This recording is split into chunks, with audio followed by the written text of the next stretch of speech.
let me speak to a couple of different issues. I'm going to start with East Ramapo. Sometimes when you're in Albany, you play offense or you play defense. And sometimes when you play defense, that's a lot harder because you have a lot of people coming at you. I have had more meetings on East Ramapo than any other legislator, including Senator Carlucci. I had many people come into my office who didn't even live close to East Ramapo, but who came in thinking they were smarter, better, and more knowledgeable than the people in that community.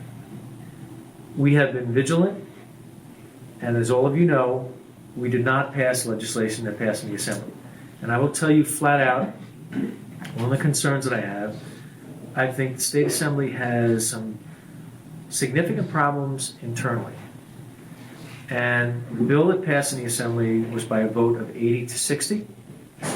And the internal conversations that I heard about, but more importantly, what transpired on the floor was very unsettling. And I think it should be very unsettling for everyone because I think there were racial overtones, I think there was anti-Semitism, and I find that abhorrent.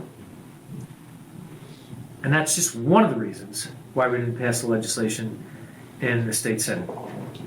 All of you, in the capacities that you serve, you believe in home rule and local control. So when people talk to me about school districts, they're like, the state needs to do this, they need to do that. People forget the very basic things. You all live in your communities because that's what you love. And I call the school boards the local board of directors, all of whom are duly elected by the constituents in that community. I had a meeting today with Dennis Walcott, who issued a report on East Ramapo and went through a variety of different things. And they actually had in their report that you have to guarantee that at least one member on the school board in every election cycle is going to be a public school parent. I'm like, how is that constitutional? I mean, that violates every precept of due process and constitutionality and things like that. And I have great respect for former Chancellor Walcott, but we went back and forth like really in detail. So with regard to East Ramapo, I think there were 19 recommendations.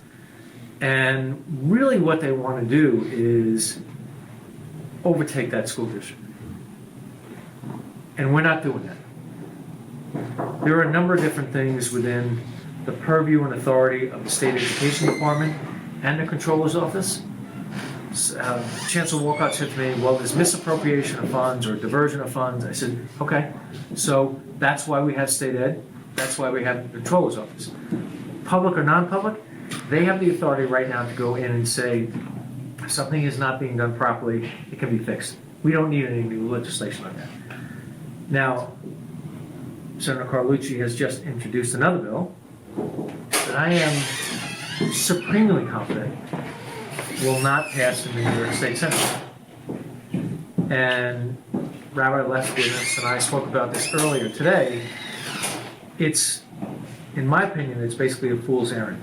And it is undermining the integrity of local management and, again, home rule and local control.